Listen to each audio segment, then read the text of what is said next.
সুপ্রিয় দর্শক, আসসালামু আলাইকুম। আপনাদের সবাইকে স্বাগত জানাচ্ছি এখনকার আলোচনায়। আপনাদের সঙ্গে আছি আমি সিরাজুল ইসলাম। দর্শক, আমেরিকা এবং ইরানের মধ্যকার যুদ্ধ থামেনি, বরং আরও বিপজ্জনক দিকে মোড় নেওয়ার ইঙ্গিত মিলছে।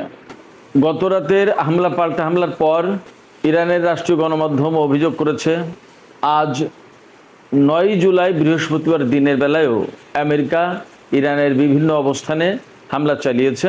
এছাড়া গত রাতে ইরানের একটি আন্তর্জাতিক রেল করিডোরে হামলার অভিযোগ করেছে ইরান, যে রেল করিডোর ইরানের পাশাপাশি রাশিয়া এবং চীন ব্যবহার করে। এই প্রেক্ষাপটে ইরানের আইআরজিসি সরাসরি বলেছে, হরমুজ প্রণালী এলাকায় আমেরিকার সেনাদের কোনো ঠাঁই নেই, তাদেরকে মধ্যপ্রাচ্য ছাড়তেই হবে। এদিকে তুরস্কের নেটো সম্মেলনে যোগ দিতে এসে মার্কিন প্রেসিডেন্ট ডোনাল্ড ট্রাম্প এয়ারফোর্স ওয়ানের পুরনো বিমানে চড়ে তিনি দেশের উদ্দেশ্যে রওনা দেন। অথচ তিনি কিন্তু এসেছিলেন এয়ারফোর্স ওয়ান নতুন বিমানে। সেই বিমান ব্রিটেনে গিয়ে তারপরে ডোনাল্ড ট্রাম্পকে বিমানের আরোহী করেছে। তাহলে ডোনাল্ড ট্রাম্প কি ভীষণভাবে মৃত্যুর ভয়ে ভীত হয়ে পড়েছেন? এদিকে ইরানের সর্বোচ্চ নেতার শেষ যাত্রা আজই মাশহাদ শহরে নামাজে জানাজা এবং দাফনের মধ্য দিয়ে সর্বোচ্চ নেতা আয়াতুল্লাহ আলী খামেনির বর্ণাঢ্য রাজনৈতিক জীবনের অবসান হতে যাচ্ছে। যেদিন তার শেষ যাত্রা, সেদিনও ইরান যুদ্ধের ভেতরে। এ অবস্থায় আলী খামেনির বিদায়ের পর একটাই প্রশ্ন, ইরান তার সঠিক পথ ধরে রাখতে পারবে নাকি কঠিন ডামাডোলে পথ হারাবে? সুপ্রিয় দর্শক, এইসব বিষয় নিয়ে এখন বিস্তারিত আলোচনা করব। আশা করি আপনারা শেষ পর্যন্ত সঙ্গে থাকবেন এবং ভিডিও ভালো লাগবে। যদি ভিডিও ভালো লাগে তাহলে লাইক, কমেন্ট, শেয়ার করবেন আর চ্যানেলটি সাবস্ক্রাইব করে সাথেই থাকবেন। দর্শক, চলুন বিস্তারিত আলোচনায় চলে যাই। গত রাতে এবং তার আগের দিন পরপর 2 রাতে কিন্তু ইরান আমেরিকা পাল্টাপাল্টি হামলা হয়েছে। এবং গতকাল তো মার্কিন প্রেসিডেন্ট ডোনাল্ড ট্রাম্প সরাসরি ঘোষণা করেছেন ডিল ইজ ওভার, অর্থাৎ ইরানের সাথে যে চুক্তি হয়েছিল যুদ্ধবিরতি সেটা শেষ। এই ঘোষণার পর গত রাতে আমেরিকা ইরানের অন্তত 90টি অবস্থানে হামলা চালিয়েছে এবং গত 2 রাতের হামলায় ইরানের অন্তত 14 জন নিহত হয়েছে এবং 74 জন আহত হয়েছে। এই প্রেক্ষাপটে ইরানের পক্ষ থেকে আমেরিকার বিরুদ্ধে যথাযথ এবং যথেষ্ট বড়সড় জবাব দেওয়া হয়েছে। ইরান ঘোষণা করেছে যে আমেরিকা যদি একটা হামলা চালায় তাহলে তারা 2টা হামলা করবে, অর্থাৎ 1:2 হামলার মাত্রা বা রেশিও থাকবে এরকম। ইরানের জাতীয় সংসদের স্পিকার বাকের কলিবাফ তিনি পরিষ্কার করে বলেছেন, আমেরিকা হামলা করে কোনো মতেই বিনা জবাবে পার পাবে না, তার পরিণতি তাকে ভোগ করতেই হবে। পরিণতি ভোগ না করে তারা কোনো মতে পার পাবে না। এবং আমরা দেখতেই পাচ্ছি যে আমেরিকা এবং ইরান 2 পক্ষই কিন্তু প্রস্তুত, অর্থাৎ দিনের বেলায় বড় রকমের সংঘর্ষ না হলেও এই যে আজকে যে রাত যখন আমি ভিডিওতে কথা বলছি 9 জুলাই 2026, এই রাতেও যে ইরান এবং আমেরিকার মধ্যে বড় রকমের হামলা হবে না এবং এই হামলায় ইসরায়েল জড়িয়ে পড়বে না, তার কোনো নিশ্চয়তা কিন্তু দেওয়া যাচ্ছে না, বরং যথেষ্ট আশঙ্কা আছে। এই অবস্থার ভেতর দিয়ে ইরানের আইআরজিসি, ইসলামী বিপ্লবী গার্ড বাহিনী, যেটা তারা সুস্পষ্ট ঘোষণা দিয়েছে, হরমুজ প্রণালী এলাকায় বহিরাগতদের ঠাঁই নেই, মার্কিনীদেরকে মধ্যপ্রাচ্য ছাড়তেই হবে। আইআরজিসির পক্ষ থেকে বলা হয়েছে আমেরিকার সেনারা যেন এই অঞ্চল ছেড়ে চলে যায়। শুধু তাই না, আমেরিকা যখন বলছে হরমুজ প্রণালী এলাকায় বা পারস্য উপসাগরে ইরান যদি আর কোনো তেলবাহী বেসামরিক জাহাজে হামলা চালায় তাহলে ইরানের উপর এর চেয়ে আরও বেশি কঠোর হামলা হবে। তখন ইরান পরিষ্কার করে বলছে যে যে কোনো উপায়ে হোক না কেন ইরান হরমুজ প্রণালীর কন্ট্রোল ধরে রাখবে। এখানে বড় একটা প্রশ্ন হচ্ছে, ইরান হরমুজ প্রণালীর কন্ট্রোল ধরে রাখার ক্ষেত্রে তার নির্দেশিত পথে জাহাজ চলাচলের কথা বলছে, অথচ ইরানের এই কথা যারা শুনছে না তাদের উপর ইরান হামলা চালাচ্ছে।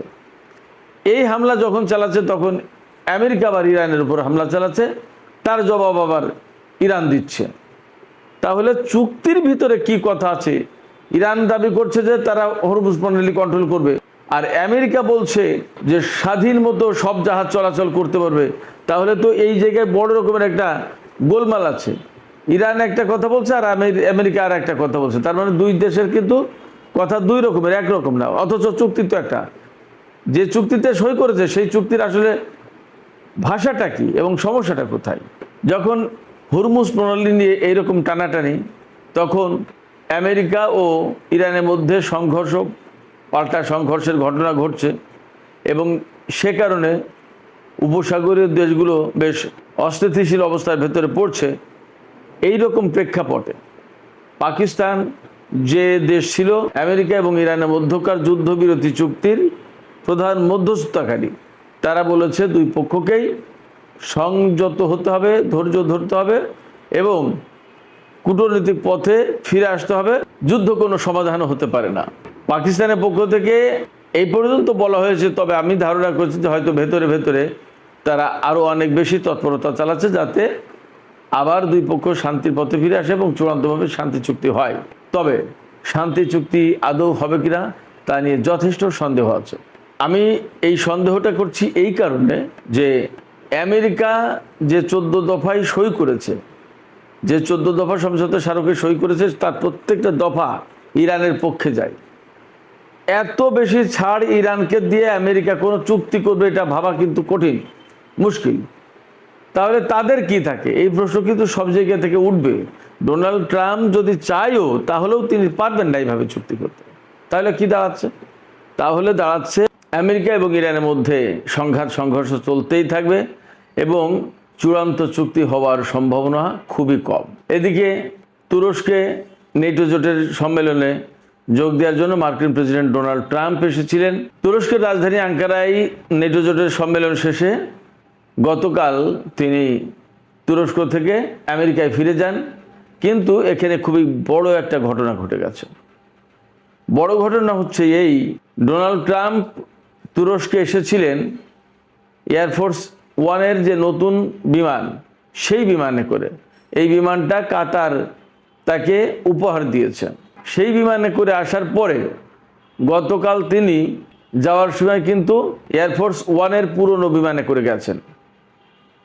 এই বিমানে ওঠার আগে যখন জানাজানি হয়ে যায়, তখন সাংবাদিকরা ডোনাল্ড ট্রাম্পকে প্রশ্ন করেছেন যে আপনি কেন এয়ারফোর্স ওয়ানের পুরনো বিমানে যাচ্ছেন, নতুন বিমানে যাচ্ছেন না কেন? এখানে নিরাপত্তার কোনো ভয় পাচ্ছেন কিনা? ইরান আপনাকে হত্যা করতে পারে এরকম কোনো ভয় আপনার ভিতরে আছে কিনা? তখন তিনি সরাসরি এটাকে নাকচ করেননি, বরং একরকমের স্বীকার করেই বলেছেন যে আমি হত্যা তালিকার 1 নম্বরে আছি। তারা আমাকে হত্যা করতে চাইতো, বাট আমি এগুলো কেয়ার করি না। তো কেয়ার করেন না, আবার তিনি বিমান নতুনটা বদলে পুরোনোটাতে করে গেলেন, তাহলে কি হলো? সেটা একটা ব্যাপার।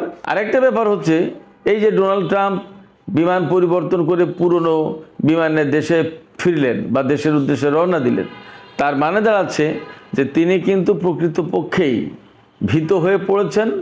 মোটামুটিভাবে আমরা যা বুঝতে পারি, বোঝা যাচ্ছে তিনি ভীত হয়ে পড়েছেন এবং তিনি যথেষ্ট সতর্ক থাকার চেষ্টা করছেন যাতে এই ধরনের ঝুঁকি এড়ানো যায়। তার মানে কিন্তু তাকে মৃত্যু ভয় অনেকটা পেয়ে বসেছে, কথা বলা যাবে, বিশ্লেষণে তাই আসে। প্রশ্ন হচ্ছে তুরস্ক থেকে দেশে ফেরার পথে না হয় তিনি বিমান পরিবর্তন করলেন, কতবার তিনি এরকম করবেন, কিভাবে কি করবেন? আসলে মৃত্যু ভয় এমন একটা জিনিস, এমন একটা বিষয়, মৃত্যু ভয় যদি কোনো মানুষের একবার পেয়ে বসে তাহলে পৃথিবীর কোথাও কিন্তু তার জন্য নিরাপদ জায়গা থাকে না, সব জায়গায় তিনি ভয় পেতে থাকেন। এই ভয়টা কোথা থেকে আসছে, কেন আসছে? বিশেষ করে ইরানের সর্বোচ্চ নেতা শহীদ আয়াতুল্লাহ আলী খামেনির যে জানাজা এবং দাফন অনুষ্ঠানের আনুষ্ঠানিকতা শুরু হয়েছিল গত 3 জুলাই থেকে, তখন থেকেই তাকে যারা হত্যা করেছে, অর্থাৎ ইরানের সর্বোচ্চ নেতার হত্যাকারী যারা, তাদেরকে হত্যা করার দাবি উঠেছে। অনেকেই তাকে হত্যা করার কথা বলছেন। ইরানি জনগণের ভেতরে বিপুল সংখ্যক মানুষ তাদের সর্বোচ্চ নেতাকে হত্যার বদলা নিতে চায়। এমনকি ইরানের প্রেসিডেন্ট মাসুদ পেজেশকিয়ান এবং পররাষ্ট্রমন্ত্রী সাইদ আব্বাস আরাকচি, তাদের দুইজনের ব্যাপারেও ইরানি জনগণের ভেতরে কিন্তু আলাদা একটা রিজার্ভেশন আছে। তাদের দুইজনকে অনেকটা আপোষকামী বলে মনে করা হচ্ছে, যারা অর্থাৎ প্রেসিডেন্ট এবং পররাষ্ট্রমন্ত্রী তাদের দুইজনকে অনেকেই বলছেন যে সর্বোচ্চ নেতার হত্যার বদলা না নিয়ে, প্রতিশোধ না নিয়ে তারা আমেরিকার সাথে শান্তি চুক্তি করতে গেছে। এবং এই নিয়ে কিন্তু তাদের বিরুদ্ধেও দফায় দফায় অনেকবার স্লোগান হয়েছে। এর পাশাপাশি বিশেষ করে আমরা গতকাল থেকে দেখছি মাসাদে যে সমস্ত মানুষ জড়ো হয়েছে সর্বোচ্চ নেতার আজকের দাফন এবং জানাজা অনুষ্ঠানে অংশ নেওয়ার জন্য, সেখানে তারা বড় বড় ব্যানারে ট্রাম্পকে হত্যার দাবি সম্বলিত বক্তব্য লিখে রেখেছেন। লাল রঙের ব্যানারে সাদা কালি দিয়ে লেখা, এবং কোনো কোনো হোটেল ভবনে বড় বড় ব্যানার টানিয়ে দেওয়া হয়েছে, তাতে ট্রাম্পকে হত্যার দাবি জানানো হয়েছে। এর মানে দাঁড়াচ্ছে আমেরিকার সাথে ইরানের শান্তি চুক্তি, সমঝোতা স্মারক সই বা আরও কূটনৈতিক আলোচনা বা আরও যত যাই কিছু হোক না কেন, আমার ব্যক্তিগত মতামত, আমার ব্যক্তিগত পর্যবেক্ষণ হচ্ছে ইরানিদের অনেকেই তার হত্যাকারী যাদেরকে সাব্যস্ত করছে ইরানি জনগণ, তাদেরকে হত্যার চেষ্টা করতে পারে। তারা একটা প্রতিশোধের আকাঙ্ক্ষা নিয়ে বহুদিন ঘুরবে। সেক্ষেত্রে আমার কাছে মনে হয় ডোনাল্ড ট্রাম্পের এখনকার দিনগুলো, আগামীর দিনগুলো বেশ অনিরাপদ হয়ে উঠলো। আমার কাছে মনে হয় নিরাপদ থাকলে তো ভালো কথা, কিন্তু যে পরিস্থিতি, তাতে মনে হয় তার ভবিষ্যৎটা খানিকটা অনিরাপদ হয়ে উঠলো। আমেরিকার নিরাপত্তা বাহিনী, সিক্রেট সার্ভিস বা গোয়েন্দা সংস্থা, তারা তো খুব স্ট্রং, তাদের প্রেসিডেন্টকে নিশ্চয়ই নিরাপত্তা দেবে। কিন্তু দেখা যাক ভবিষ্যতে কিভাবে সময় যায়, কিভাবে কি ঘটে, আমরা অপেক্ষা করি। ডোনাল্ড ট্রাম্প এই যে বিমান পরিবর্তন করলেন, তারপরে তিনি কিভাবে দেশে গেলেন? তুরস্ক থেকে এয়ারফোর্স ওয়ানের পুরনো বিমানে করে লন্ডন পর্যন্ত, ব্রিটেন পর্যন্ত গেলেন। ব্রিটেন থেকে পুরনো এয়ারফোর্সের বিমান থেকে নেমে নতুন বিমানে উঠে সেখান থেকে আমেরিকা পৌঁছেছেন। ডোনাল্ড ট্রাম্প এ ব্যাপারে ট্রুথ সোশ্যালে বলেছেন যে আমি আসলে পুরনো এয়ারফোর্সের বিমানে উঠলাম এই কারণে, নতুন বিমানটিকে আমাদের সেনাদের ঘুরে দেখার একটু সুযোগ করে দিলাম। এটা খুব ওয়ান্ডারফুল একটা বিমান, খুব সুন্দর বিউটিফুল বিমান। এই বিমানটাকে ঘুরে দেখার ইচ্ছে ছিল আমাদের সেনাদের, তো ব্রিটেনের যে সমস্ত সেনা রয়েছে তাদের ওখানে রেখে বিমানটা তাদেরকে দেখালাম। কিন্তু ডোনাল্ড ট্রাম্পের এই বক্তব্যকে আসলে অনেকে বাস্তব বলে গ্রহণ করছে না, বরং এটাই অনেকে বলছেন যে কাতার থেকে পাওয়া উপহার হিসেবে যে বিমান তিনি গ্রহণ করেছেন, এই বিমানে এখনও পর্যাপ্ত পরিমাণে নিরাপত্তা ব্যবস্থা সেট আপ করা যায়নি। সেই কারণে তুরস্ক থেকে যাওয়ার পথে এই পুরনো বিমানে চড়ে যাওয়া হলো, এবং এর ভেতর দিয়ে পরিষ্কার হয় যে তার জন্য ঝুঁকি ছিল। যাই হোক, সুপ্রিয় দর্শক, আমি এখন ইরানের সর্বোচ্চ নেতার জানাজা এবং শেষ যাত্রা তথা দাফন অনুষ্ঠান নিয়ে সামান্য কিছু কথা বলি। ইরানের সর্বোচ্চ নেতার নিজের জন্মশহর মাসাদে আজকে জানাজা এবং বিদায় অনুষ্ঠানের মধ্য দিয়েই তাকে মূলত দাফন করা হবে। এর মধ্য দিয়ে ইরানের সর্বোচ্চ নেতা আয়াতুল্লাহ আলী খামেনির স্বর্ণোজ্জ্বল অধ্যায়ের বিরাট কৃতিত্বপূর্ণ জীবনের কৃতিত্বপূর্ণ অধ্যায়ের অবসান ঘটতে যাচ্ছে। এর মধ্য দিয়ে খামেনি ইরানের সর্বোচ্চ নেতা হিসেবে যে দায়িত্ব পালন করে আসছিলেন 37 বছর ধরে, তার শেষ হলো বা শেষ হবে। তার আগে কিন্তু তিনি প্রেসিডেন্ট হিসেবে দায়িত্ব পালন করেছেন 2 দফায়। প্রেসিডেন্ট থাকাকালীন ইরানের বিপ্লবের নেতা আয়াতুল্লাহ ইমাম খোমেনি যখন ইন্তেকাল করেন, তখন আলী খামেনিকে সর্বোচ্চ নেতা নিয়োগ দেয়া হয়। সর্বোচ্চ নেতা হিসেবে তিনি 1989 সালের জুন মাস থেকে দায়িত্ব পালন করে আসছেন। তার আগে তিনি একজন আলেম উলামা, সর্বজন শ্রদ্ধেয় আলেম তো ছিলেনই, বিপ্লবের গুরুত্বপূর্ণ ব্যক্তিত্ব ছিলেন। তারপরে বিপ্লব সফল হওয়ার পরপরই তিনি ইরানের উপপ্রতিরক্ষামন্ত্রী হিসেবে দায়িত্ব পালন করেন। উপপ্রতিরক্ষামন্ত্রী হিসেবে দায়িত্ব পালন করতে করতেই ইরাকের সাথে ইরানের যুদ্ধ শুরু হয়। এরপরে ইরানের তৎকালীন প্রেসিডেন্ট আলী রাজাই শহীদ হলে নতুন নির্বাচন হয়, এবং সেই নির্বাচনের মধ্য দিয়ে আলী খামেনি ইরানের প্রেসিডেন্ট হিসেবে দায়িত্ব পালন শুরু করেন। আলী খামেনির সময় যা হয়েছে তা হচ্ছে, ইমাম খোমেনি তো বিপ্লবের পরে 1979 থেকে 1989 10 বছর ছিলেন জীবিত। এরপরে আলী খামেনি 37 বছর, অর্থাৎ বিপ্লবের 4 ভাগের 3 ভাগ সময়ের বেশি আলী খামেনির হাতে ইরান ছিল। তার নেতৃত্বে ইরান পরিচালিত হয়েছে। পররাষ্ট্রনীতি, সমরনীতি, সামরিক উন্নয়ন, অর্থনৈতিক উন্নয়ন, নিষেধাজ্ঞা মোকাবেলা, আন্তর্জাতিক কূটনৈতিক সম্পর্ক, বিভিন্ন দেশের সাথে দ্বিপক্ষীয় সম্পর্ক বা কৌশলগত চুক্তি, রাশিয়া চীনের মতো দেশের সাথে চুক্তি, অনেক কিছুতেই আয়াতুল্লাহ আলী খামেনির বিশেষ দিক নির্দেশনা ছিল, বিশেষ অবস্থান ছিল, দৃষ্টিভঙ্গি ছিল, পর্যবেক্ষণ ছিল এবং তার ভূমিকা ছিল। এই রকম গৌরব উজ্জ্বল রাজনৈতিক ব্যক্তিত্ব তার জীবনের অবসান ঘটালেন শাহাদাতের মর্যাদার ভেতর দিয়ে, যে শাহাদাতকে ইসলাম ধর্মে সবচেয়ে বেশি গুরুত্ব দেওয়া হয়েছে।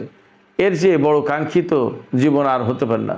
সেই মর্যাদা নিয়ে তিনি দুনিয়া থেকে বিদায় নিলেন এবং সর্বশেষ পর্যায়ে তার শোক মিছিল, জানাজা এবং দাফন অনুষ্ঠানে বিশ্বের বিভিন্ন প্রান্ত থেকে যে লাখ লাখ মানুষ ছুটে এসেছেন, কোটি কোটি ইরানি জনগণ তার দাফন অনুষ্ঠানে, জানাজা এবং শোক মিছিলে অংশ নিয়েছেন। এক জীবনে এর চেয়ে আসলে আর বড় কিছু পাওয়ার থাকে না। সর্বশেষ পর্যায়ে তার শাহাদাতের পর তার বড় ছেলে মুস্তফা খামেনি ইরানের সর্বোচ্চ নেতার দায়িত্ব পেয়েছেন। তার কাঁধে দায়িত্ব তুলে দেওয়া হয়েছে। তিনি অসুস্থ অবস্থায় আছেন, এখনও পর্যন্ত তিনি জনসমক্ষে আসেননি। পর্দার আড়ালে থেকেই বিভিন্ন গুরুত্বপূর্ণ বিষয়ের দিক নির্দেশনা দিচ্ছেন। এই অবস্থায় অনেকের মনেই প্রশ্ন আছে যে আয়াতুল্লাহ আলী খামেনির বিদায়ের পর ইরান তার সঠিক পথে, যে পথে এতদিন ধরে চলে এসেছে, যে পথে বিশ্ব সাম্রাজ্যবাদী শক্তিদের মোকাবেলা করেছে, সেই পথে থেকে ইরান কি এগিয়ে যেতে পারবে, নাকি ইরান পথের মাঝেই পথ হারাবে? সুপ্রিয় দর্শক, এখনকার আলোচনা আমি এখানেই শেষ করতে চাই। যে প্রশ্ন দিয়ে আমি আলোচনা শেষ করছি সেখান থেকেই আমি আপনাদের কাছে জানতে চাই, আপনাদের মতামত জানতে চাই, আসলে কি হতে যাচ্ছে। আলী খামেনির বিদায়ের পর ইরান কি আসলে পথ হারাবে, নাকি মনে হয় আপনাদের যে বিপ্লবের গৌরব উজ্জ্বল পথে এগিয়ে চলেছিল ইরান, সেই স্বর্ণোজ্জ্বল পথেই এগিয়ে যাবে এই দেশটি? আপনাদের মতামত কমেন্টে জানাতে পারেন। আর ভিডিও ভালো লাগলে লাইক, কমেন্ট, শেয়ার করবেন এবং চ্যানেলটি সাবস্ক্রাইব করে সাথেই থাকুন। দর্শক, এখনকার আলোচনা এখানেই শেষ করছি। আল্লাহ হাফেজ।